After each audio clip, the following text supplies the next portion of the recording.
Important articles, जजेस का appointment, collegium system, basically कुछ ऐसे बहुत ही इंपॉर्टेंट से टॉपिक है जहां पे एस्पिरेंट्स मैक्सिमम टाइम फंसते हुए नजर आते हैं। तो आज के पर्टिकुलर एक शॉर्ट वीडियो में हम हाई कोर्ट और सब ऑर्डिनेट कोर्ट को एक बार में खत्म करेंगे। मैक्स टू मैक्स 40 मिनट के आसपास का लेंथ होगा वीडियो का, और इस पर्टिकुलर टाइम ड्यूरेशन में हम क्या करेंगे सर, पूरा सब ऑर्डिनेट और हाई कोर्ट को कवर अप कर लेंगे। इससे पिछली वाली क्लास में सुप्रीम कोर्ट में ऑलरेडी करा चुका हूं। जो भी एस्पिरेंट पहली बार वीडियो पे आए हैं, हमने स्टार्ट किया हुआ 25 days challenge of Indian polity, जहां 25 क्लास में पूरी पॉलिटी अपन खत्म कर रहे हैं, बेसिक से लेकर के एडवांस तक। आज हमारी 23rd यानी कि 23वीं class of the Indian judiciary, जिसमें हम हाई कोर्ट को कवर अप करेंगे। So hi everyone, my name is Rupesh and let's start with this particular video, है ना। तो आपके सामने कुछ बेसिक से क्वेश्चन है जो राजस्थान पीसीएस और यूपीएससी के अलग एग्जाम में, सीएससी में पूछे गए 2021 में। तो इस क्वेश्चन को डिस्कस करने से पहले let us straightly come to the topic. Particularly मतलब मकसद यही है कि अपन कंटेंट कवर अप करने के बाद वो क्वेश्चन आपसे बनने चाहिए जो आप लोग ट्राई करके मुझे बताएंगे। बाकी आपको पूरा पूरा content Telegram channel UPSC by Rupesh में फ्री में मिल जाएगा, तो आप डेफिनेटली जाकर के इसको वहां से डाउनलोड कर सकते हैं। कमेंट बॉक्स में मैंने टेलीग्राम चैनल का लिंक को पिन कर दिया है ना। चलो, तो आप सभी को मैंने पिछली क्लास में बताया था कि इंडिया का एक इंटीग्रेटेड जुडिशियल सिस्टम दिखाई देगा। इंटीग्रेटेड जुडिशियल सिस्टम का मतलब क्या होता है, यानी कि आपका सुप्रीम कोर्ट है, हाई कोर्ट है, सबऑर्डिनेट कोर्ट है, जो भी कोर्ट है जिनका स्ट्रक्चर दिखाई देगा सिमिलर पैटर्न ऑफ लॉ को फॉलो करेंगे। ऐसा नहीं है कि सर सुप्रीम कोर्ट जो वो सेंटर में कोई अलग ही कानून फॉलो कर रहा है, स्टेट में हाई कोर्ट्स अलग कानून को फॉलो कर रहे हैं, डिस्ट्रिक्ट लेवल पे सब ऑर्डिनेट कोर्ट्स अलग कानून को फॉलो कर रहे हैं, ऐसा कुछ भी नहीं है। सबके लिए लॉ सेम ही है। भारतीय न्याय संहिता जो पहले आईपीसी सीआरपीसी होते थे, सबको सेम ही सेम फॉलो करेंगे। हाँ, अलग अलग केसेस को अलग अलग जुडिशरी अलग अलग कोर्ट इंटरप्रेट करते हैं ऑन द बेसिस ऑफ अलग अलग एविडेंसेस, है ना। तो कहने की बात क्या है सर, अपने पास में इंटीग्रेटेड जुडिशियल सिस्टम है। इसका प्राइमरी एग्जांपल है हाई कोर्ट में जज हो या सुप्रीम कोर्ट में जज हो, दोनों को अपॉइंट कौन करेंगे, प्रेसिडेंट साहब, है ना। पिछली क्लास में बताया था मैंने, आज मैं और डिटेल में बताऊंगा। हाई कोर्ट जो है वो कहीं ना कहीं सुप्रीम कोर्ट के नीचे काम करता है। बहुत ही सिंपल सा स्ट्रक्चर है सर। सबसे पहले आपका सुप्रीम कोर्ट है, फिर आपका हाई कोर्ट है, और इसके नीचे आपको दिखाई देगा सब ऑर्डिनेट कोर्ट। सब ऑर्डिनेट कोर्ट जिसमें आपको डिस्ट्रिक्ट कोर्ट, और डिस्ट्रिक्ट कोर्ट के अंदर के भी बहुत सारे सिविल केसेस, क्रिमिनल केसेस को देखने वाले म्युनिसिपल कोर्ट एंड सेशन जजेस के अलग अलग कोर्ट्स दिखाई देते हुए नजर आएंगे। तो एक स्ट्रक्चर है, क्रोनोलॉजी है। मतलब अगर सपोज करो सबऑर्डिनेट कोर्ट से कोई जजमेंट दिया गया और आप उस जजमेंट से संतुष्ट नहीं है, अपील डाल रहे, तो कहां डालेंगे आप, हाई कोर्ट में। If high court give you some verdict, you are not satisfied, कहां अपील डालोगे, सुप्रीम कोर्ट में। So this is an integrated system. क्या है सर, एक इंटीग्रेटेड सिस्टम है ना। और आपको ये भी याद रखना है कि सर लगभग जितने भी स्टेट हैं उनके पास में अपना खुद का हाई कोर्ट है, प्लस अपने खुद के सब ऑर्डिनेट कोर्ट्स भी हैं। और हाई कोर्ट जो होता है ना, वो स्टेट लेवल पे जुडिशरी का सबसे टॉप मोस्ट ब्रांच होता है। मतलब अगर एक स्टेट लेवल में जो टॉप जुडिशियल कोर्ट अगर कोई दिखाई देता है तो वो होता है सर हाई कोर्ट। अगर आप हाई कोर्ट से संतुष्ट नहीं है तो आप सीधे कहां पे जाएंगे, सुप्रीम कोर्ट में जाते हुए नजर आएंगे। तो एक एक करके बेसिकली बहुत ही बारीकी से कवर करेंगे। सबसे पहले थोड़ा हिस्टोरिकल बैकग्राउंड को ट्रेस करते हैं कि आखिरकार में हाई कोर्ट्स का इवोल्यूशन कैसे हुआ, कौन से एक्ट से और कौन से ईयर से हुआ, राइट। वैसे आप सभी को पता है सर, चूंकि इंडिया ऑलरेडी 200 साल के आसपास ब्रिटिशर्स का एक स्लेव कंट्री था, है ना, अंडर डेवलप कंट्री था। तो उस पर्टिकुलर टाइम पीरियड में 1862 में हाई कोर्ट को स्टैब्लिश किया गया अंग्रेजों के द्वारा, और 3 अलग अलग प्रेसिडेंसीज में किया गया, मतलब Kolkata, Bombay and Madras. Always remember, अंग्रेजों के भारत में 3 मुख्यतः इंपॉर्टेंट से प्रेसिडेंसीज थे, यानी कि 3 मुख्यतः इंपॉर्टेंट से आप कह सकते हैं जोन्स थे, जिनके द्वारा पूरे पूरे भारत को रेगुलेट करते थे। जिसमें कलकत्ता उनका सबसे पावरफुल, जो कि आपका बंगाल है प्रोविंस, सबसे पावरफुल प्रोविंस था। यहाँ से रेवेन्यू बहुत ज्यादा आता था, तो इसके लिए मतलब एक कहीं ना कहीं उनका ट्रेड सेंटर भी कोलकाता ही हुआ करता था, इसलिए उन्होंने अपना कैपिटल भी कोलकाता को ही बनाया हुआ था। तो एक हाई कोर्ट यहाँ रखा गया। दूसरा Bombay, another trade centre, another important province. And तीसरा मद्रास, जो कि आपको आज का तमिलनाडु दिखाई देगा। तो ऐसे उन्होंने अपने आप को 3 अलग अलग प्रोविंस में डिवाइड किया हुआ था, और तीनों प्रोविंस में हाई कोर्ट को स्टैब्लिश किया है 1862 में एक एक्ट के द्वारा, जिसका नाम था sir high court act of 1861। Basically Bipin Chandra किताब में भी आपको ये टॉपिक दिखाई देगा, और यहां से क्वेश्चन भी पूछे जाते हैं ना।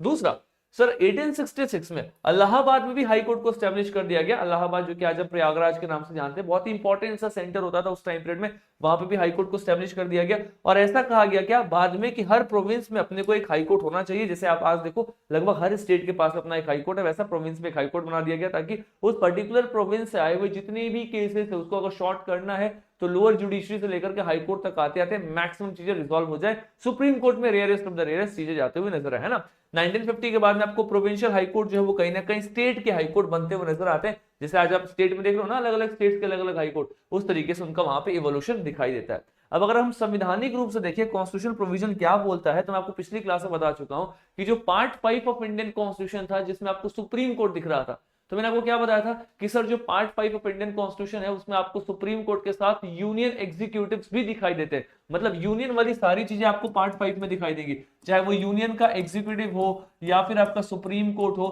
सब कुछ पार्ट 5 में दिखाई देगा। पार्ट 6 में ऑन दी अदर हैंड आपको स्टेट वाली चीजें दिखाई देंगी, यानी कि पार्ट 6 में आपको स्टेट के एग्जीक्यूटिव यानी कि इसमें आपको स्टेट के गवर्नर दिखाई देंगे, चीफ मिनिस्टर दिखाई देंगे, स्टेट की जुडिशरी यानी कि आपको स्टेट का हाई कोर्ट दिखाई देगा।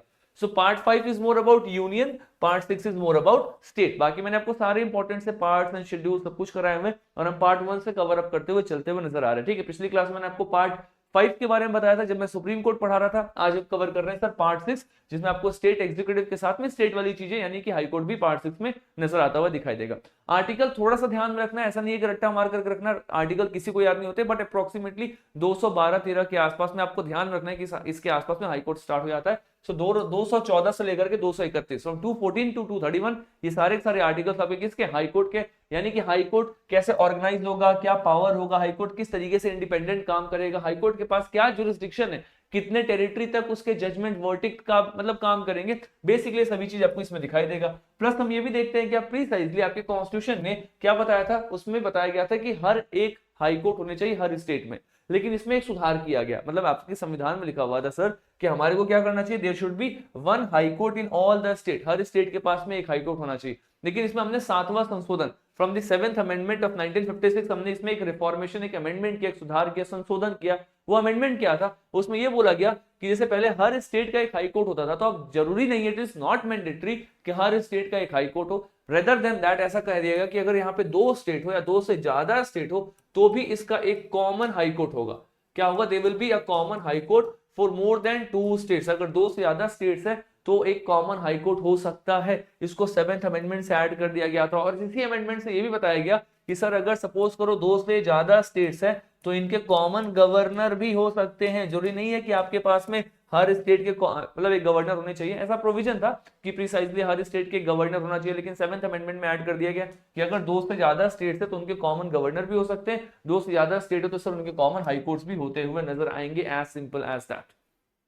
ठीक है, चलो टेरिटोरियल जुरिस्डिक्शन ऐसा कहा गया कि जो आपके स्टेट के बाउंड्रीज है, यूनियन टेरिटरीज के बाउंड्रीज है, वहां तक उन पर्टिकुलर हाईकोर्ट का टेरिटोरियल जुरिस्डिक्शन होता है। जैसे पटना हाईकोर्ट है तो बिहार का जो टेरिटोरियल एरिया है ना, जो स्टेट का बाउंड्री है, वहां तक आपका पटना हाईकोर्ट का कहीं ना कहीं टेरिटोरियल जुरिस्डिक्शन होता हुआ नजर आएगा, उसको उसी के हिसाब से पैरेलल रखा गया है। तो बहुत बेसिक सा कंटेंट है। 7th अमेंडमेंट से एक क्वेश्चन बन सकता है कि क्या 2 से ज्यादा स्टेट का कॉमन हाई कोर्ट हो सकता है, डेफिनेट सी बातें हो सकता है। 2 से ज्यादा स्टेट के कॉमन गवर्नर हो सकते हैं, डेफिनेट सी बातें हो सकते हैं। और मैंने आपको गवर्नर वाले टॉपिक में ये भी बताया था कि अगर 2 से ज्यादा स्टेट के गवर्नर होंगे तो सारे के सारे स्टेट मिल करके उस गवर्नर की सैलरी देंगे और कहीं ना कहीं किस परसेंटेज पे देंगे प्रेसिडेंट ऑफ इंडिया डिटरमाइन करेंगे, राष्ट्रपति साहब डिटरमाइन करेंगे, पार्लियामेंट नहीं करेगी। मैंने आपको गवर्नर वाले टॉपिक में एक्सप्लेन किया था। मैं फिर से बता रहा हूं, अगर आप पहली बार इस वीडियो को देख रहे हैं, पूरी सीरीज इसीलिए कराइए ताकि हर टॉपिक को अपन कनेक्ट करके पढ़ सके, ताकि चीजें समझ में आए, कॉन्सेप्ट शुड बी क्लियर। ऐसा ना हो कि बस हम पढ़े जा रहे हैं पढ़े जा रहे हैं पढ़े जा रहे हैं, that should not be the case, है ना। हमें कॉन्सेप्चुअल अंडरस्टैंडिंग के साथ चीजों को समझना है। दैट इज द रीजन पूरी सीरीज इंपॉर्टेंट है।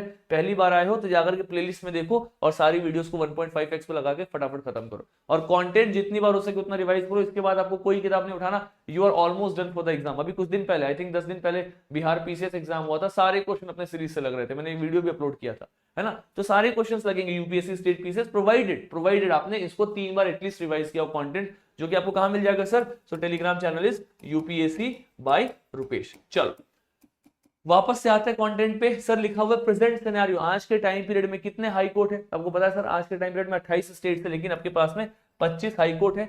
3 ऐसे हाई कोर्ट है जिनके पास में एक से ज्यादा स्टेट का जुरिस्डिक्शन है, मतलब मोर देन 1 स्टेट वो जुरिस्डिक्शन है। अगर आप यूनियन टेरिटरीज की बात करें तो एकमात्र दिल्ली एक ऐसा यूटी है जिसका खुद का हाई कोर्ट है। बाकी आपको पुडुचेरी का हाईकोर्ट नहीं दिखाई देगा, लक्षद्वीप का हाईकोर्ट नहीं दिखाई देगा, अंडमान निकोबार का हाईकोर्ट नहीं दिखाई देगा, right. Only Delhi has its own high court. कब से सर, 1966 से। इंपॉर्टेंट सा फैक्ट है। जम्मू कश्मीर लद्दाख, राइट, इनके पास में कॉमन हाईकोर्ट है। Jammu and Kashmir Ladakh share a common high court. Obviously बातें कर सकते हैं, मैंने अभी आपको बताया 7th कॉन्स्टिट्यूशन अमेंडमेंट एक्ट से इसको वैसे भी ऐड किया गया था। बाकी जितने भी यूटीज हैं उनके जुरिस्डिक्शन को अलग अलग हाई कोर्ट में रखा गया। मतलब सपोज करो जैसे अंडमान निकोबार आइलैंड है तो इसका जुरिस्डिक्शन कोई और कोर्ट में होगा, है ना। फिर आप देखोगे आपका पुडुचेरी है, उसका जुरिस्डिक्शन कोई और कोर्ट में होगा। मतलब यूटीज के जुरिस्डिक्शन को अलग अलग हाई कोर्ट के अंदर में रखा गया, क्योंकि आपको ऑब्वियस सी बात है सर, हर यूनियन टेरिटरी का हाई कोर्ट नहीं हो सकता। एकमात्र दिल्ली ऐसा यूटी है जिसका आपका हाई कोर्ट है, और कहीं ना कहीं दिल्ली हाई कोर्ट भी पूरे देश के केसेस का जजमेंट देता है, जैसे सुप्रीम कोर्ट देता है। इट इज नॉट दैट कि दिल्ली हाई कोर्ट बस दिल्ली तक ही सीमित है, देश भर के केसेस के जजमेंट कहीं ना कहीं दिल्ली हाई कोर्ट से होते हुए नजर आते हैं ना। अच्छा, पार्लियामेंट के पास पावर क्या है कि जितने भी हाई कोर्ट्स हैं इनके जुरिस्डिक्शन को बढ़ा सकते हैं या फिर घटा सकते हैं, राइट, यूटीज को लेकर के, यूनियन टेरिटरीज को लेकर के। तो पार्लियामेंट के पास में पावर है हाई कोर्ट की जुरिस्डिक्शन को इंक्रीज करने का, ठीक है। चलो, अगर अपन अपॉइंटमेंट की बात करें तो एक चीज को हमेशा याद रखने, हर हाई कोर्ट में आपके एक chief justice of high court होते हैं। जैसे सुप्रीम कोर्ट में ना कि चीफ जस्टिस ऑफ इंडिया होंगे, मतलब सभी जजेस में एक चीफ जस्टिस होंगे, वैसे हाई कोर्ट में भी सभी जजेस में एक chief justice of high court होंगे, और उनके साथ में बहुत सारे अदर जजेस भी आपको यहाँ पे दिखाई देंगे। सो चीफ जस्टिस प्लस अदर जजेस कितने होंगे, ये नंबर कहीं भी कॉन्स्टिट्यूशन में फिक्स नहीं किया गया। ऑब्वियस सी बात है, राष्ट्रपति साहब डिटरमाइन करेंगे, है ना, टाइम के साथ उनके नंबर को बढ़ाया जा सकता है प्रेसिडेंट साहब के द्वारा, and depends on the workload, कितना काम का प्रेशर है। अगर काम का प्रेशर ज्यादा है तो जजेस की संख्या बढ़ा दी जाएगी, काम का प्रेशर कम है तो जजेस की संख्या कम कर दी जाएगी। So it is something which is completely depending on the workload, that should be clear to all of you. Plus ये डिसाइड कौन करते हैं, प्रेसिडेंट डिसाइड करते हैं। क्या इसको पार्लियामेंट डिसाइड कर रहा है, नहीं कर रहा है। Who is deciding? Sir, it is decided by the president साहब। तो एक तो ये भी फैक्ट है इंपॉर्टेंट, इसको भी ध्यान में रखना जब भी आप कंपोजिशन की बात करोगे। Next another important thing is कि आखिरकार में इनका अपॉइंटमेंट कैसे होता है। तो मैं आपको पहले ही बता चुका हूं, सुप्रीम कोर्ट हो, हाई कोर्ट हो, इनके जजेस को कौन अपॉइंट करेंगे, सर राष्ट्रपति करेंगे। So president of India appoint करते हैं। प्लस अगर चीफ जस्टिस है तो इनको अपॉइंट भी प्रेसिडेंट ऑफ इंडिया करेंगे, लेकिन प्रेसिडेंट ऑफ इंडिया कहीं ना कहीं चीफ जस्टिस ऑफ इंडिया और गवर्नर के साथ में बात करेंगे। इस चीज को याद रखना, कुछ इंपॉर्टेंट से स्टेक होल्डर से जब भी स्टेट का अपॉइंटमेंट होता है, तो एक तो आपके चीफ जस्टिस ऑफ इंडिया है जो सुप्रीम कोर्ट के सीनियर मोस्ट जज है, राइट, इनके साथ साथ में उस पर्टिकुलर स्टेट के गवर्नर साहब है ना, plus chief justice of India, और अपॉइंट कौन कर रहा है उस पर्टिकुलर जज को, तो राष्ट्रपति साहब है। तो ये तीन आपस में डिस्कस करेंगे, गवर्नर साहब, chief justice of India, supreme court वाले, प्लस आपके देश के राष्ट्रपति, ये तीनों डिस्कस करके बताएंगे कि हमें किसको अपॉइंट करना है chief justice of high court. High court का चीफ जस्टिस हमें किसे बनाना है, उसमें ये तीन आपस में बैठ करके डिस्कशन करेंगे। अब अगर हाई कोर्ट में जज अपॉइंट करना है, समझो हाई कोर्ट में अब चीफ जस्टिस अपॉइंट नहीं करना है, किसको अपॉइंट करना है सर, जज को अपॉइंट करना है, तो कौन कौन डिस्कशन करेगा, तो ये तीन तो पहले से डिस्कस कर रहे थे, तो करेंगे ही करेंगे,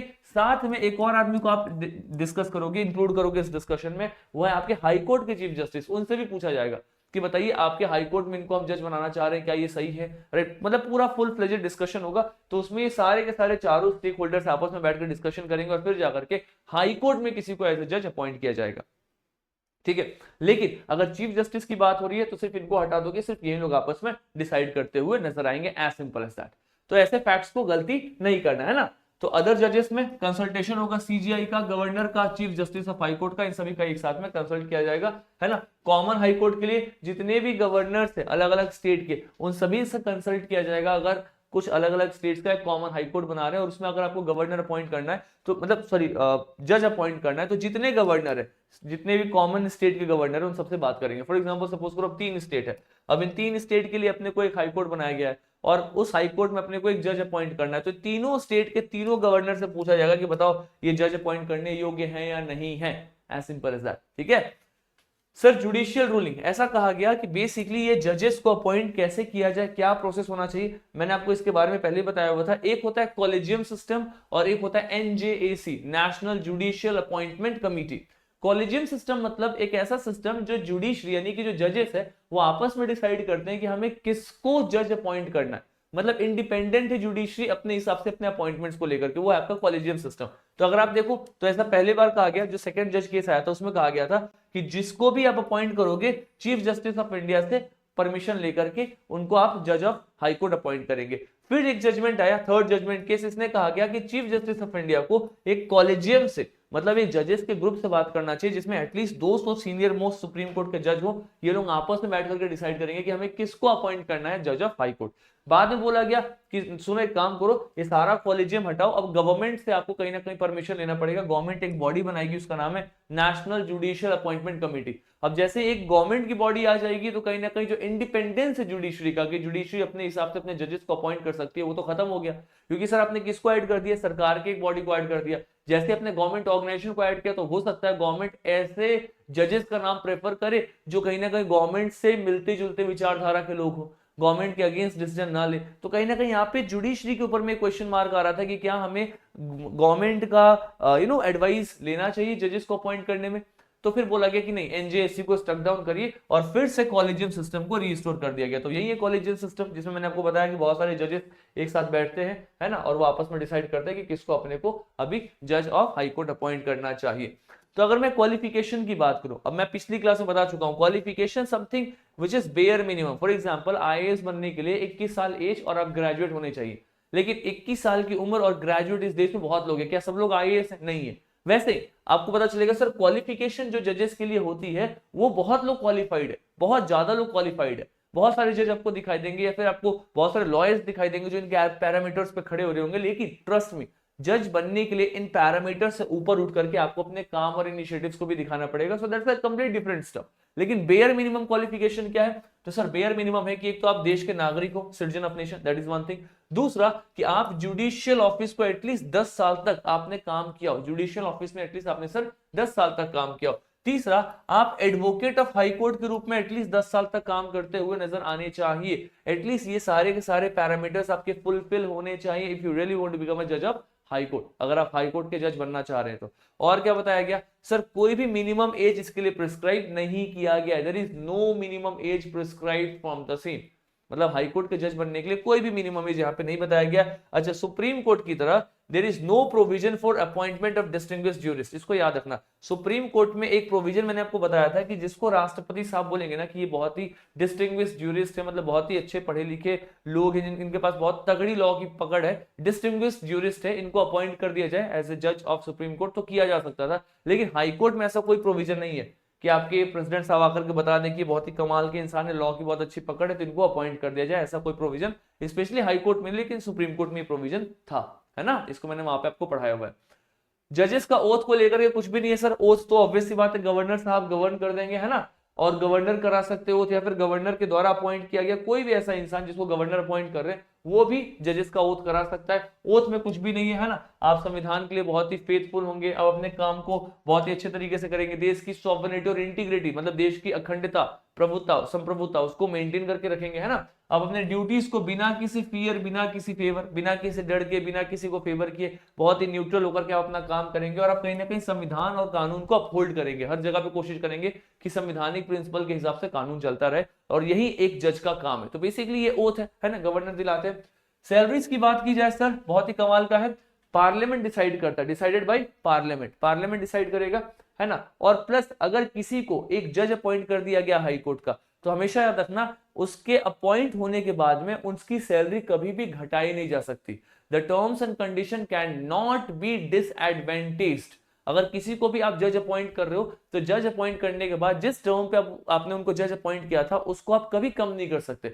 कम करने का लॉजिक क्या हो सकता है? अगर आप सपोज करो किसी को आपने जज अपॉइंट कर दिया और उसके बाद आपने पार्लियामेंट में एक बिल पास करके उसके सैलरी को आधी कर दी, इसका मतलब ये है कि आप चाहते हो वो इंसान फटाफट इस गद्दी को छोड़ दे। इसका मतलब ये है कि कहीं ना कहीं आप उसके काम को रोक रहे हो, बाधा डाल रहे हो। तो फिर कहां से आपकी जुडिशरी इंडिपेंडेंट रहेगी? कहीं ना कहीं उसको इंडिपेंडेंट रहने के लिए एक फिक्स टेन्योर, फिक्स सिक्योरिटी तो मिलना चाहिए ना। वो सिक्योरिटी कहां से मिलेगा? वो सिक्योरिटी कुछ ऐसा मिलेगा कि जो भी इंसान को आप वहां पे अपॉइंट कर रहे हो एज अ जज, राइट, वो जिस टेन्योर पर अपॉइंट हो रहा है वो एटलीस्ट उसके लिए सेव होना चाहिए, फिक्स होना चाहिए, उसमें किसी प्रकार का बदलाव, यानी कि घटा नहीं सकते, आप चाहो तो बढ़ा सकते हो बट उसकी सैलरी कम नहीं कर सकते। सेकंड इंपॉर्टेंट थिंग सर, जब भी, अभी इस चीज को याद रखना जो मैं बहुत इंपॉर्टेंट सी बात बता रहा हूं, जो भी आपके जजेस होते हैं स्पेशली हाई कोर्ट की, इनकी जो सैलरी होती है, इनकी जो क्या होती है सर, सैलरी होती है, ये जाती है कहां से? Consolidated fund of state. State government का एक फंड है, उसका नाम है sir consolidated fund of state. इस पर्टिकुलर फंड से उस स्टेट के हाई कोर्ट के जज की सैलरी जाती है। किसकी जाती है सर? जज की सैलरी जाती है। इंटरेस्टिंग बात क्या है, जब यही जज रिटायर हो जाएंगे, क्या हो जाएंगे? रिटायर हो जाएंगे, तो इनको जो पेंशन मिलेगा, पता है पेंशन कहां से मिलेगा? ये मिलेगा sir consolidated fund of India से, भारत के फंड से मिलेगा। कहां से मिलेगा? भारत के। तो इस चीज को याद रखना, जब वो पर्टिकुलर जज है, राइट, जब तक वो जज जॉब कर रहे हैं, जब तक वो जज कहां पे, उस पोस्ट पे काम कर रहे हैं, राइट, तो उनको जो सैलरी है वो स्टेट गवर्नमेंट अपने फंड से दे रही है। लेकिन अगर कल वो जज, आपके हाई कोर्ट के जज, कल अगर वो रिटायर हो जाएंगे तो उनका पेंशन भारत के कॉन्सोलिडेटेड फंड से आएगा, स्टेट के सीएफआई से नहीं जाएगा। मतलब स्टेट के सीएफ से नहीं जाएगा, भारत के सीएफ से जाएगा। That is the consolidated fund, है ना, इसको अपने को ध्यान में रखना, it's very important, crucial important, बच्चे ब्लंडर करते हैं इन पार्टिकुलर ट्रैप्स में, ठीक है। अच्छा, दूसरी बात है सर, अगर आप देखो तो अभी सैलरी क्या रिवाइज हुआ है, तो चीफ जस्टिस का 2.5 लाख रुपए पर महीने का, बाकी जजेस का है सर 2,25,000 रुपए पर महीने, प्लस एडिशनल पर्क में उनको हाउस, कार, मेडिकल फैसिलिटी, ये सब चीजें उनको मिलती है, प्लस पेंशन होता है सर कि उनकी जो सबसे अंतिम सैलरी थी उसका 50% उनको पेंशन मिलेगा, यानी कि अगर उनको 2.5 लाख रुपए महीने का मिल रहा था तो आई थिंक 1,75 और 1,25 है ना, sorry 125 shall be their pension, है ना, इस तरीके से उनका पेंशन बनेगा 50% of the last drawn salary. Removal और टेन्योर बताने की आवश्यकता नहीं है, मैं आपको ऑलरेडी बता चुका हूं, इंडिपेंडेंसी को मेंटेन करना है, उनके पोस्ट को इंडिपेंडेंट रखना है, तो 62 साल की उम्र तक काम कर सकते हैं, और सुप्रीम कोर्ट के केस में ये 62 साल से कितना है, 65 साल है। तो अगर सपोज करो कोई इंसान 62 साल की उम्र में हाई कोर्ट से रिटायर हुआ और सुप्रीम कोर्ट में उसको एज ए जज अपॉइंट कर दिया गया, तो उसको कितने साल का एक्सटेंशन मिल गया सर, 3 साल, 3 साल वो इंसान और काम करेगा, 65 वर्ष तक काम करेगा। कल ये इंसान 65 वर्ष की आयु में सुप्रीम कोर्ट से रिटायर होते हैं और इनको नेशनल ह्यूमन राइट कमीशन का मेंबर बना दिया गया, तो इसके मेंबर का मैक्सिमम एज होता है सर 70 साल, तो इनको 5 साल का और एक्सटेंशन मिल गया। और नेशनल ह्यूमन राइट कमीशन का मेंबर एक सबसे हाईएस्ट एज बार है 70 साल। मैंने आपको कॉन्स्टिट्यूशनल बॉडीज वाली वीडियो में, सॉरी नॉन कॉन्स्टिट्यूशनल बॉडीज वाली वीडियो में एनएचआर से कवर अप कराया, वहां पे मैंने पर्टिकुलरली इस टॉपिक को कवर अप कराया, मैंने बताया कि sir 70 years is the maximum age limit, है ना, और 70 साल इसलिए रखा गया क्योंकि जो ह्यूमन राइट कमीशन है इसके मैक्सिमम मेंबर्स वही है जो सुप्रीम कोर्ट और हाई कोर्ट के रिटायर्ड जजेस है। अब कोई सुप्रीम कोर्ट से रिटायर होगा तो 65 वर्ष की आयु में तो मिनिमम रिटायर ही होगा सुप्रीम कोर्ट से, तो 5 साल तो एटलीस्ट उसके पास जॉब करने की अपॉर्चुनिटी हो, इसलिए उसको 70 साल रखा गया। एनीवेज, तो क्या कर रहा हूं मैं, I am just connecting polity का एक टॉपिक टू अनदर टॉपिक, हम पॉलिटी के एक टॉपिक को दूसरे से कनेक्ट कर रहे हैं। ये कब पॉसिबल है, जब आपने पूरी सीरीज को सीक्वेंस में देखा, ताकि आपका इंटरडिसिप्लिनरी अप्रोच बनते जा रहा है ना, कनेक्शंस क्लियर होते रहे ताकि प्रॉब्लम ना आए। चलो सर, अगर ये चाहे तो राष्ट्रपति को लिख करके रिजाइन कर सकते हैं, अगर ये चाहे तो अपने ऑफिस को वैकेट कर सकते हैं, है ना, सुप्रीम कोर्ट, मतलब अगर सपोज को सुप्रीम कोर्ट में इनको ज्वाइन कर लिया गया तो इनकी सीट चली जाएगी, या फिर इनको ट्रांसफर भी किया जा सकता है। रिमूवल की बात करें तो सुप्रीम कोर्ट के जजेस को जैसे रिमूव किया जाता है एग्जैक्टली वैसे हाई कोर्ट के जज भी रिमूव होते हैं, मतलब राष्ट्रपति के द्वारा रिमूव होंगे, पार्लियामेंट के रिकमेंडेशन से रिमूव होंगे, बेसिकली वही इंपीचमेंट वाला प्रोसेस जो मैं आपको पहले बता चुका हूं कि अगर सपोज करो कोई भी ऐसा जज है जो लग रहा है कि उसने मिसबिहेवियर किया है या फिर वो सक्षम नहीं है, ही इज इनकैपेबल, अगर इनमें से कुछ भी प्रूव हो जाता है, एक कमेटी प्रूव करेगी कि हाँ भाई साहब इन्होंने मिसबिहेव किया, फॉर एग्जांपल अभी जस्टिस वर्मा जिनके वो घर से करोड़ों रुपए पाए गए, दिल्ली के हाईकोर्ट के जज थे, तो फिर कमेटी बैठाई गई, कमेटी ने पूरा जांच किया, फिर पता चला कि सही मायने में पैसे पाए गए थे, जले हुए नोट के वीडियो वायरल हो गए थे सोशल मीडिया प्लेटफॉर्म्स पे, है ना, जो फायर डिपार्टमेंट ने उसको क्लिप बना करके वायरल कर दिया था, मतलब अपलोड कर दिया था, ऑब्वियस सी बात है बहुत ही सेंसिटिव सा केस था, तो वायरल भी हो गया था। तो कहने का मतलब क्या, वहां पे प्रूव्ड मिसबिहेवियर प्रूव होता है कि इनके पास में इतने पैसे आए कहां से, उस बेसिस पे उनको हटाने का एक सफिशिएंट ग्राउंड बनता है, और इसके बाद से इंपीचमेंट जैसा एक प्रोसेस स्टार्ट होता है। जैसे आप राष्ट्रपति में महाभियोग पढ़ते हैं वैसे ही प्रोसेस आपको इंपीचमेंट जैसा प्रोसेस यहाँ पे जजेस के केसेस में भी दिखाई देगा। इसमें होता क्या है कि दोनों हाउस स्पेशल मेजोरिटी से पास करेगा कि हाँ हम मानते हैं कि जज ने मिसबिहेव किया है and he should be removed, है ना, इन्होंने मिसबिहेव किया, इनको इस पद से, इस गद्दी से हटा देना चाहिए। अगर दोनों हाउसेस ने, लोकसभा और राज्यसभा ने स्पेशल मेजोरिटी से पास कर दिया, द जज will be removed according to the जज इंक्वायरी एक्ट ऑफ 1968, है ना, मतलब जज इंक्वायरी एक्ट 1968 में लिखा गया, फिर जज को हटा दिया जाएगा। चलो ट्रांसफर कैसे होता है, तो आपके जो राष्ट्रपति हैं वो जजेस को ट्रांसफर कर सकते हैं एक हाई कोर्ट से दूसरे हाई कोर्ट में, right, basically chief justice of India से बात करके। अब देखो जैसे जस्टिस वर्मा का केस आया था कि इनके ऊपर में कुछ सस्पेक्ट है कि इस टाइप का कुछ क्राइम है, कुछ भी ऐसा हो सकता है, तो जस्टिस वर्मा को दिल्ली हाई कोर्ट से उठा करके ट्रांसफर कर दिया गया इलाहाबाद हाई कोर्ट में। वो अलग बात है कि इलाहाबाद हाई कोर्ट के जो एडवोकेट्स है, लॉयर बार है, उन्होंने एक अलग ही दिन एप्लीकेशन नोटिस जारी कर दिया कि हम कोई डस्टबिन नहीं है कि आप पूरा कचरा यहीं पे डाल दो। एनीवेज, तो ये उनका दिया हुआ स्टेटमेंट था जो उन्होंने बोला है वहां पे, है ना। तो प्रेसिडेंट साहब क्या करते हैं सर, वो उनको ट्रांसफर कर सकते हैं, किसी भी एक हाईकोर्ट से दूसरे हाईकोर्ट में ट्रांसफर किया जा सकता है। चलो सुप्रीम कोर्ट का रूलिंग रहा है इसको लेकर के 77, 94, 98 में कि transfer must be exceptional in public interest not punishment, मतलब अगर आप किसी को ट्रांसफर कर रहे हैं जज को तो बहुत ही एक्सेप्शनल होना चाहिए और पब्लिक इंटरेस्ट होना चाहिए। ऐसा नहीं हो कि आप एक जज को पनिश करने के लिए आप ट्रांसफर कर रहे हो, मतलब यहाँ पे भी वो इंडिपेंडेंसी को मेंटेन किया गया। ऐसा ना हो कि सरकार एक जज से परेशान हो या फिर उनको जज के जजमेंट से परेशानी होती हो तो उसने गवर्नर को बोल करके जज को ट्रांसफर करा दिया, ऐसा नहीं होना चाहिए। प्लस ये लोग जुडिशियल रिव्यू कर सकते हैं, अपने जजेस को भी, अपने जजमेंट्स को भी रिव्यू कर सकते हैं, तो बेसिकली वो सारी चीजें यहाँ पे लिखी हुई है। बट ओनली ट्रांसफर्ड जज कैन चैलेंज, है ना, मतलब जो जिन जज का ट्रांसफर हो रहा है वो जुडिशियल रिव्यू के रूप में इसको चैलेंज कर सकते हैं कि ये ट्रांसफर सही हो रहा है गलत हो रहा है, सिर्फ ट्रांसफर जज के पास में वो प्रोविजन है। Anyways moving ahead, acting additional retired जज, मैं आपको ये भी बता चुका था जब मैं आपको सुप्रीम कोर्ट पढ़ा रहा था। एक्टिंग चीफ जस्टिस का मतलब क्या है कि राष्ट्रपति साहब किसी को चीफ जस्टिस के रूप में अपॉइंट करेंगे अगर चीफ जस्टिस का गद्दी वैकेंट है, कोई भी नहीं है, या फिर चीफ जस्टिस जो वहां पे थे वो अब एबल नहीं है, उनके जगह पे किसी को अपॉइंट करना है तो चीफ जस्टिस अपॉइंट किया जा सकता है। एडिशनल जज का मतलब क्या है sir? Temporary appointment maximum for 2 years. Suppose करो अगर हाईकोर्ट के पास में दुनिया भर के केसेस आ रहे हैं, हाईकोर्ट में जजेस की संख्या कम है, हमारे पास में परमानेंट अपॉइंटमेंट करने का टाइम नहीं है, तो टेम्पररी अपॉइंटमेंट किया जा सकता है राष्ट्रपति के द्वारा, मैक्सिमम 2 साल के लिए किसी जज को हाईकोर्ट में टेम्पररी जज के रूप में अपॉइंट किया जा सकता है। जो एक्टिंग जजेस होते हैं ना, राइट, ये बेसिकली व्हेन अनदर जज एब्सेंट और मेड एक्टिंग चीफ जस्टिस, यानी कि अगर सपोज करो कोई एक जज को चीफ जस्टिस बना दिया गया तो वहां पे एक नया जज आता है जिसको आप एक्टिंग जज कहते हैं। मतलब सपोज करो एक जज थे, अब इनको प्रमोट करके chief justice of high court बना दिया गया, तो इनका पोस्ट तो खाली हो गया, तो इनके पोस्ट पे एक नया जज आएगा और वो इनके पोस्ट पे काम करेगा, उसको बोलते हैं एक्टिंग जज। एक्टिंग मतलब अभी जो काम कर रहा है, जो कार्यरत है, जो न्यायाधीश अभी कार्यरत है, उसको हम क्या बोलेंगे? एक्टिंग जज कहेंगे, है ना। रिटायर्ड जज नाम से ही पता है सर, रिटायर हो गए, उनका मतलब सर्विस खत्म हो गया। सो chief justice of high court with president concern can request retired जज टू सिट टेम्पररी। मतलब जो चीफ जस्टिस है हाई कोर्ट के, वो बेसिकली क्या हो सकते हैं? राष्ट्रपति से परमिशन ले सकते हैं और जो भी रिटायर्ड जजेस हैं उनको रिक्वेस्ट कर सकते हैं कि आप टेम्पररी बेसिस पे आइए हाई कोर्ट में काम करिए, क्योंकि हाई कोर्ट में केसेस की संख्या बढ़ गई है, तो टेम्पररी बेसिस पे अपॉइंटमेंट का भी यहाँ पे प्रोविजन है।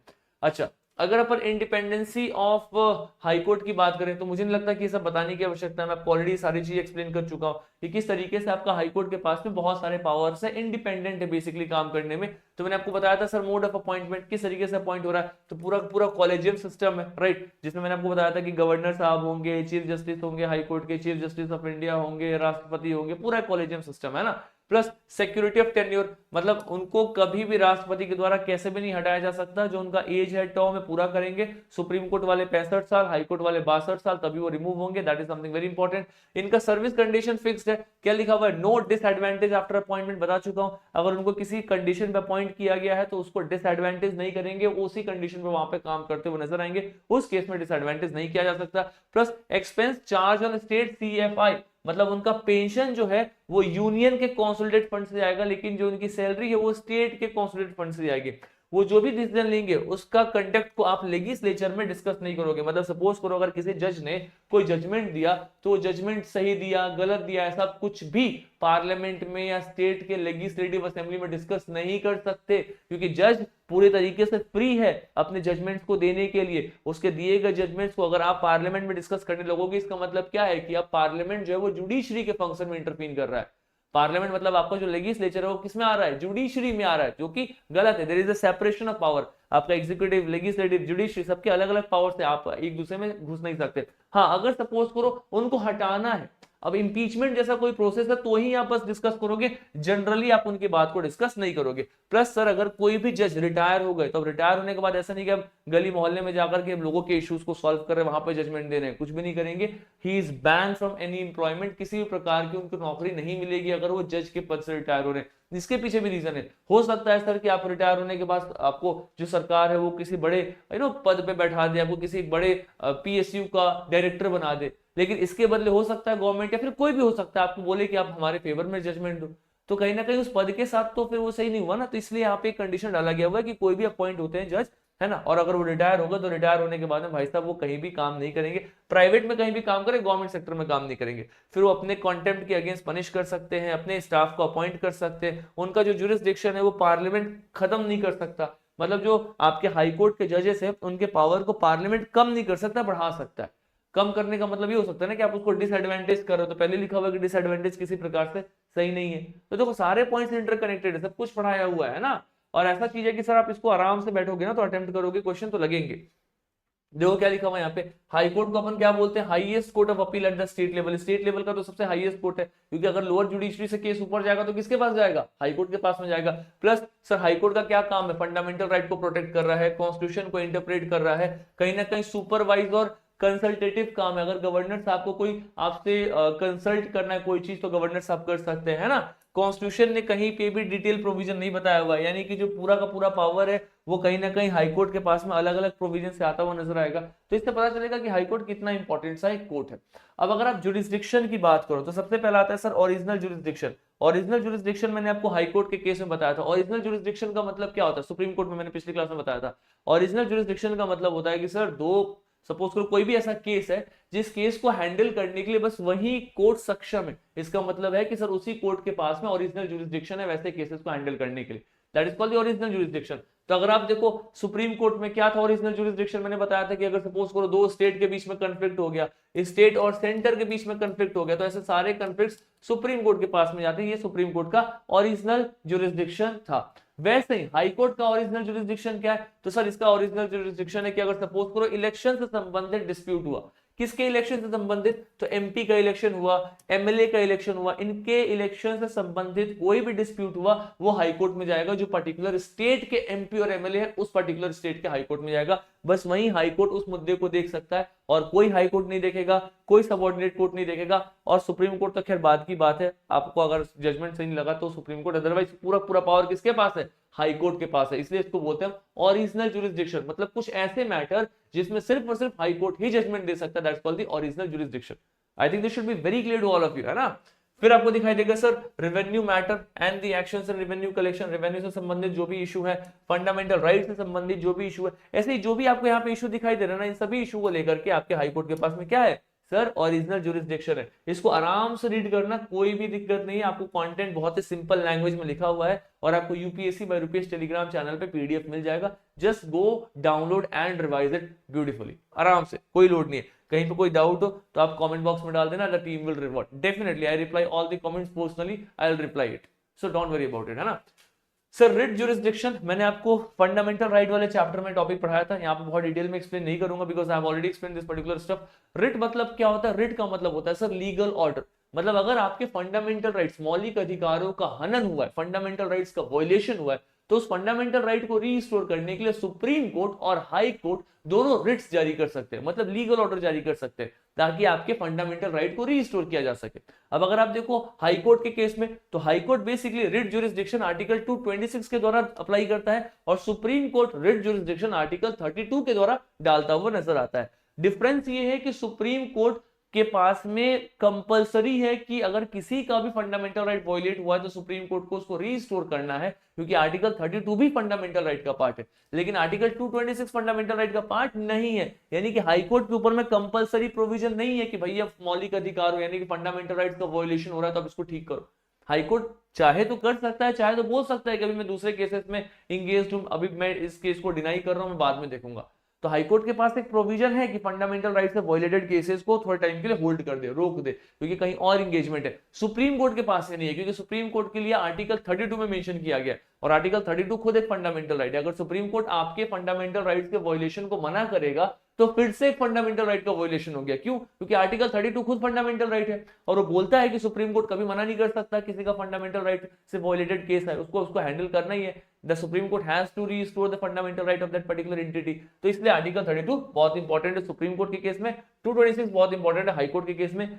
5 प्रकार के दोनों कोर्ट रिट्स को जारी करते हैं, that is habeas corpus, mandamus, certiorari, prohibition and quo warranto. इन सभी को मैंने बहुत डिटेल में बताया हुआ है। देखो यहाँ पे क्या लिखा हुआ है, supreme court only for fundamental right, high court fundamental right के साथ ऑर्डिनरी लीगल राइट्स को लेकर के भी रिट जारी कर सकता है। हाई कोर्ट के पास में रिट जारी करने का स्कोप ज्यादा है, मतलब सिर्फ फंडामेंटल राइट तक ही कंसाइज नहीं है, अगर किसी का लीगल राइट का भी वायलेशन हुआ है तो भी हाई कोर्ट रिट जारी कर सकता है। तो ये प्रोविजन हाई कोर्ट के पास क्यों दिया गया, क्यों प्रोविजन हाई कोर्ट का ज्यादा है? ये इसलिए ज्यादा है क्योंकि सर हाई कोर्ट के ऊपर में कंपलसरी प्रोविजन नहीं है कि उसको करना ही करना है, तो बोल दिया गया कि ज्यादा काम है आपके पास में, हम ज्यादा ड्यूटी आपको अलॉट कर रहे हैं, आप कोशिश करिएगा इन ड्यूटीज को पूरा करने का। आपको कंपलसरी नहीं है कि आपको सब करना है, लेकिन आपको कोशिश करना है, इसलिए आपको हमने ज्यादा ड्यूटी दिया है। सुप्रीम कोर्ट के केस में क्या केस है कि सर हमने आपको कम ड्यूटी दिया है। क्यों कम ड्यूटी दिया है? क्योंकि सर आपके ऊपर कंपलसरी है कि जो कम ड्यूटी मिला है उसको आपको इंप्लीमेंट करना ही करना है। इसलिए सुप्रीम कोर्ट के केस में सिर्फ फंडामेंटल राइट, हाई कोर्ट के केस में फंडामेंटल राइट के साथ ऑर्डिनरी लीगल जो लेजिस्लेशन ये सब के सब इसके अंदर भी आते हुए नजर आएंगे। तो बेसिकली ये मैंने आपको पढ़ाया हुआ, already I have taught this. जो तीसरी वीडियो थी ना, किसकी तीसरी वीडियो सर, आपके हाई कोर्ट की, उसमें मैंने इसको एक्सप्लेन किया हुआ था, है ना। दूसरा है सर एपीलेट ज्यूरिसडिक्शन, कुछ भी बताने की आवश्यकता नहीं है, क्रिमिनल हो या सिविल मैटर्स हो। एपीलेट ज्यूरिसडिक्शन का मतलब क्या होता है, मतलब जो मैटर अपील के द्वारा जा रहा है हाई कोर्ट में, मतलब वो primarily lower court subordinate court ने उसको हैंडल किया, उसके बाद वो वहां से हैंडल नहीं हुआ तो अपील करके कहां पे आया है, वो आपके हाई कोर्ट के पास आए। तो दो प्रकार के मैटर होते हैं, सिविल मैटर और क्रिमिनल मैटर। सिविल मैटर में अगर सपोज करो कि कोई है ना जजमेंट है डिस्ट्रिक्ट जो जज के अगेंस्ट में, कुछ ऐसा जजमेंट है, तो कहीं ना कहीं वो हाई कोर्ट में अपील के द्वारा आ सकता है। अगर आप देखो कोई भी ऐसा लॉ कानून के ऊपर में कुछ डिस्कशंस करना है, टेंशन है, कोई आउटकम नहीं आ पा रहा, तो उसमें हाई कोर्ट के ऊपर में आ सकता है, ठीक है। इस टाइप के जो भी इश्यूज है हाई कोर्ट में आएंगे। क्रिमिनल केसेस में देखो क्या है, सपोज करो अगर किसी इंसान को 7 साल से ज्यादा का जेल कर दिया गया, अगर लोअर कोर्ट ने, सेशन कोर्ट ने, सबऑर्डिनेट कोर्ट ने अगर किसी इंसान को 7 साल से ज्यादा का इम्प्रिजनमेंट कर दिया, तो वो इंसान हाई कोर्ट में एक बार जा सकता है बोलने के लिए, क्योंकि 7 साल एक ज्यादा टाइम होता है, तो हाई कोर्ट वैसे केसेस को फिर से सुनवाई कर सकता है कि हाँ भाई साहब इसकी गलती है ना 7 साल वाली, ऐसा तो नहीं है कि 2 साल वाली गलती है, कहीं लोअर कोर्ट गलती से 7 साल सजा दे रहा है, तो वहां पे एक चेक एंड बैलेंस हो सकता है। डेथ सेंटेंस, अगर किसी को भी डेथ सेंटेंस दे दिया गया है डिस्ट्रिक्ट कोर्ट के द्वारा, तो उसको आकर के कंफर्म कराना पड़ेगा हाई कोर्ट से, क्योंकि डेथ सेंटेंस बहुत बड़ी सजा है, किसी की फांसी की सजा अगर किसी को सपोज करो डिस्ट्रिक्ट कोर्ट दे रहा है तो बहुत बड़ी सजा है, तो आपको उसी स्टेट के हाई कोर्ट से कंफर्म कराना पड़ेगा कि सही में इनको फांसी देनी है क्या, ये क्या इनकी गलती है इतनी बड़ी। तो ऐसे केसेस का जो अपील है क्रिमिनल केसेस का, आपके हाई कोर्ट के पास में आता हुआ नजर आएगा, है ना। चलो सुपरवाइजरी बताने की आवश्यकता नहीं है। सपोज करो कि अगर उस पर्टिकुलर स्टेट के गवर्नर को किसी लॉ से संबंधित इशू पे एडवाइस लेना है, तो एडवाइस ले सकते हैं। सुपरवाइजरी पावर मतलब सपोज करो कि जो लोअर कोर्ट है एक हाई कोर्ट के अंदर में, उन पर्टिकुलर लोअर कोर्ट को सुपरवाइज करना है कि ये काम ऐसे करो वैसे करो, ये ज्यादा हो रहा है कम हो रहा है, तो आपका हाई कोर्ट सुपरवाइज कर सकता है। तो ये सब हमने देख लिया कंट्रोल ओवर सबऑर्डिनेट कोर्ट किस तरीके से कंट्रोल होता है सबऑर्डिनेट कोर्ट के ऊपर में, वही चीज यहाँ पे एक्सप्लेन किया गया हुआ है। कोर्ट ऑफ रिकॉर्ड, है ना, कोर्ट ऑफ रिकॉर्ड का मतलब क्या होता है, मैंने आपको पिछली क्लास में बताया था। कोर्ट ऑफ रिकॉर्ड बेसिकली आपके सुप्रीम कोर्ट और हाई कोर्ट के पास में कोर्ट ऑफ रिकॉर्ड है।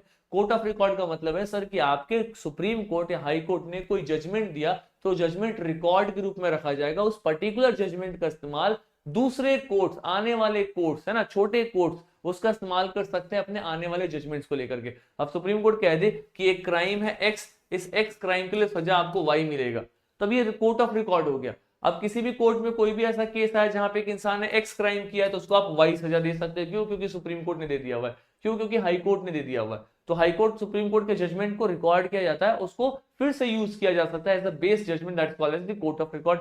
दूसरी बात सर, ये जो भी supreme court and high court है, ये अपने कॉन्टेम्प्ट के लिए पावर इनके पास के पनिश कर सकते हैं, कॉन्टेम्प्ट फॉर कोर्ट पावर, मतलब अगर इनको लगता है कि हाई कोर्ट और सुप्रीम कोर्ट के द्वारा दिए गए जजमेंट को कोई इंसान मान नहीं रहा, तो उस इंसान के ऊपर में कंटेम्प्ट ऑफ कोर्ट लग सकता है। मतलब आपने कोर्ट को कंटेम्प्ट किया, आपने कोर्ट के दिए हुए इंस्ट्रक्शंस को फॉलो नहीं किए, आपके ऊपर में कंटेम्प्ट ऑफ कोर्ट लग गया, वो एक क्रिमिनल ऑफेंस है, आपको सजा मिलेगी कि कोर्ट ने जब बोला तो आपने फॉलो क्यों नहीं किया।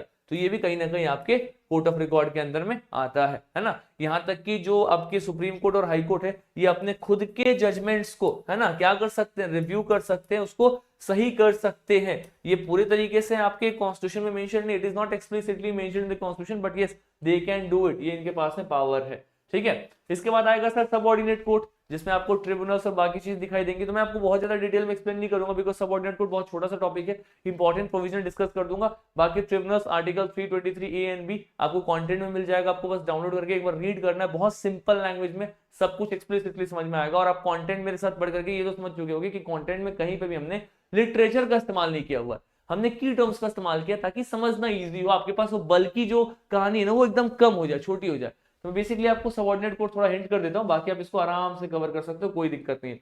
तो मैंने आपको स्टेट की जुडिशरी का एक स्ट्रक्चर बताया था, वो स्ट्रक्चर क्या था कि सर आपको स्टेट की जुडिशरी में पता चलेगा सबसे ऊपर हाई कोर्ट है, हाई कोर्ट के नीचे है sir subordinate court, subordinate court में आपको डिस्ट्रिक्ट कोर्ट और डिस्ट्रिक्ट कोर्ट के नीचे के कुछ और कोर्ट्स दिखाई देंगे, सबको हम क्या बोलते हैं, सबऑर्डिनेट कोर्ट कहते हैं। तो सबऑर्डिनेट कोर्ट से अपन हाई कोर्ट में ऊपर जाते हुए नजर आते हैं। तो अगर आप देखो अपॉइंटमेंट को लेकर के, पहले आप ये समझ जाओ कौन से आर्टिकल में मेंशन है, तो आर्टिकल 233 से लेकर के आर्टिकल 237 तक articles are not very important, बस थोड़ा ध्यान में रखना है। अच्छा, इनको अपॉइंट कौन करेगा, तो डिस्ट्रिक्ट कोर्ट के जो जजेस हैं उनको गवर्नर अपॉइंट करेंगे। मैं फिर से रिपीट कर रहा हूं, आपके हाई कोर्ट, आपके सुप्रीम कोर्ट के जो जजेस थे, इनको कौन अपॉइंट कर रहा था सर, इनको अपॉइंट कर रहे थे आपके देश के राष्ट्रपति महोदय। लेकिन जो लोअर जुडिशरी है, लोअर जुडिशरी बोले तो सर आपका जो सबऑर्डिनेट कोर्ट है, उसके जजेस को कौन अपॉइंट कर रहे हैं? आपके गवर्नर महोदय। तो ये बेसिक से चीजें इसको याद रखेंगे। क्वालिफिकेशन है कि वो इंसान गवर्नमेंट सर्विस में नहीं होना चाहिए, है ना, जिसको आप जज अपॉइंट कर रहे हैं, प्लस वो एडवोकेट एटलीस्ट 7 साल का एक्सपीरियंस हो, प्लस उसको हाई कोर्ट ने रेकमेंड किया हो कि हाँ जी भैया इसको आप सबऑर्डिनेट कोर्ट यानी कि डिस्ट्रिक्ट कोर्ट के जज के रूप में अपॉइंट कर दो। हाई कोर्ट का भी वहां पे रिकमेंडेशन होना चाहिए। अपॉइंटमेंट कैसे होगा? गवर्नर के द्वारा होगा।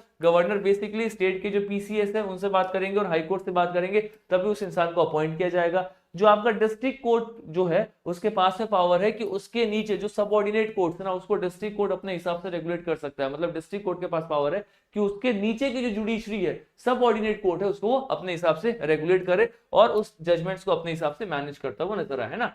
बाकी आपको स्ट्रक्चर बताने की आवश्यकता नहीं है। ऑर्गेनाइजेशन स्ट्रक्चर है, मतलब किस डिस्ट्रिक्ट कोर्ट के पास में कितना जुरिस्डिक्शन होगा, एक डिस्ट्रिक्ट कोर्ट जो है उसका कितने दूर तक के एरिया को जजमेंट दे सकता है, ये बेसिकली वो स्टेट लेजिस्लेचर डिसाइड करेगी कि वो अपने स्टेट में कितने उसके पास डिस्ट्रिक्ट्स है, और हर डिस्ट्रिक्ट के लिए उसको एक डिस्ट्रिक्ट कोर्ट बनाना है, फिर 2-3 डिस्ट्रिक्ट के लिए कॉमन डिस्ट्रिक्ट कोर्ट भी बनाया जा सकता है। ये पावर है उस स्टेट के लेजिस्लेचर का। तो स्टेट का लेजिस्लेचर डिसाइड करेगा कि डिस्ट्रिक्ट कोर्ट कितने बनाने और हर डिस्ट्रिक्ट कोर्ट को कितना पावर देना है। That is something completely decided by them, है ना। अच्छा, एक चीज मैं आपको और बता दूं, डिस्ट्रिक्ट कोर्ट की सबसे खासियत बात क्या होती है कि जब एक डिस्ट्रिक्ट जज कोई क्रिमिनल केस को सुनवाई करे, किसकी सुनवाई करे सर? क्रिमिनल केस की सुनवाई करे, तो उसको हम सेशन जज कहते हैं। क्या बोलते हैं? सेशन जज। वही डिस्ट्रिक्ट जज जब सिविल केस की सुनवाई करे तो हम उसको डिस्ट्रिक्ट जज कहते हैं। अब लोग इसे डिस्ट्रिक्ट जज मतलब सपोज करो कि अगर वो जमीन से संबंधित कोई इशू है, लैंड रेवेन्यू से संबंधित कोई इशू है, ये सब सिविल केसेस है। क्रिमिनल केस मतलब किसी का मर्डर हो गया, राइट, कहीं चोरी हो गई, कुछ इलीगल माइनिंग हो रहा है, कुछ भी ऐसा, दैट्स अ क्रिमिनल एक्ट, है ना, वो क्रिमिनल केसेस। तो वही जज अगर सपोज करो वो क्रिमिनल केसेस को सुन रहे हैं तो उनका नाम हो जाएगा सेशन जज। अगर कोई जज डिस्ट्रिक्ट जज है और अगर वो सिविल केसेस को सुन रहे हैं तो उनका नाम हो जाएगा डिस्ट्रिक्ट जज। ऐसे दो अलग अलग जजेस हैं। तो ये तो आपके डिस्ट्रिक्ट लेवल के डिस्ट्रिक्ट जज और सेशन जज। अब इनके अंदर कौन कौन से जज है जो सबऑर्डिनेट कोर्ट में आते हैं? तो डिस्ट्रिक्ट जज के नीचे है सर सबऑर्डिनेट जज जो सिविल केस को सुनते हैं। सबऑर्डिनेट जज के भी नीचे है मुंसिफ जो सिविल केसेस को सुनते हैं। क्रिमिनल केस में देखो सेशन जज के नीचे है सर चीफ जुडिशियल मैजिस्ट्रेट जो क्रिमिनल केस को सुनते हैं। और कौन इनके नीचे है? सर जुडिशियल मैजिस्ट्रेट जो क्रिमिनल केस को सुनते हैं। तो आपको एक हायरार्की दिखाई दे रहा है ऊपर से लेकर के नीचे तक। बस इस हायरार्की को थोड़ा सा ध्यान में रखेंगे। बाकी डिस्ट्रिक्ट जज और इनको लेकर के वही सारी चीजें हैं। ये अगर डेथ सेंटेंस देते हैं, डेथ पेनल्टी दे सकते हैं, लेकिन आपको उसको हाई कोर्ट से कंफर्म कराना पड़ेगा। ये सब मैं आपको पढ़ा चुका हूँ, कुछ भी नहीं है। सबऑर्डिनेट कोर्ट में सिविल केसेस में आपको सबऑर्डिनेट जज के नीचे मुंसिफ दिखाई देंगे, यहाँ पे चीफ जुडिशियल मजिस्ट्रेट के नीचे जुडिशियल मजिस्ट्रेट दिखाई देंगे, और मेट्रो सिटीज में मेट्रोपॉलिटन मजिस्ट्रेट दिखाई देंगे। तो मैं आपको ये सब पढ़ा चुका हूँ, बाकी कुछ भी नहीं है। Tribunal article 323A and 323B आपके ट्रिब्यूनल से बहुत बेसिक से टॉपिक्स है, आप इसको एक बार देख करके रिवाइज कर लोगे and there is nothing tough, nothing serious about it. जो आपका जुडिशियल सेटअप था स्पेशली हाई कोर्ट का, that is something I have already explained. आपका काम क्या है? इस कंटेंट को डाउनलोड करके 2 से 3 बार रिवाइज करना। कुछ भी डाउट हो let me know in the comment box. बाकी इस पर्टिकुलर सेशन के बाद मैं आई एम प्रीटी श्योर कि आपको कहीं पे प्रॉब्लम नहीं होने वाला। आपका हाई कोर्ट पूरा तरीके से रैप अप हो चुका है। Just revise the tribunals beautifully and attempt the PYQs. इसके बाद आपसे पीवाईक्यूज लगेंगे सारे के सारे एग्जाम्स के from one day to the UPSC all the vertical exams provided you guys have revised the context very well। बाकी जो इसका कंटेंट है, जो कॉन्टेक्स्ट है, जो समझने वाली पार्ट है, अंडरस्टैंडिंग वाली पार्ट है, उसको मैं आपको समझा चुका हूं ऑलरेडी। कैसे हाई कोर्ट, सुप्रीम कोर्ट और सबऑर्डिनेट कोर्ट कनेक्टेड है। I have explained with all the topic. तो वो अंडरस्टैंडिंग डेवलप हो गई होगी। बस पीवाईक्यू लगाओ और प्रैक्टिस करते रहो, everything will be fine. So this is for today. 2 video और आएगी, इसके बाद से आपका पॉलिटी सीरीज खत्म हो जाएगा। अब अगली जो वीडियो होगी वो होगा लोकल लेवल गवर्नमेंट, जिसमें हम पंचायती राज और म्युनिसिपैलिटी कवर करेंगे, और एक miscellaneous class, and then we are done with the Indian polity. So thank you so much everyone for being so consistent and being so nice. Congratulations to all of you for watching out this entire series, and see you tomorrow in tomorrow's class. Up to all the very best. God bless you all. Thank you so much.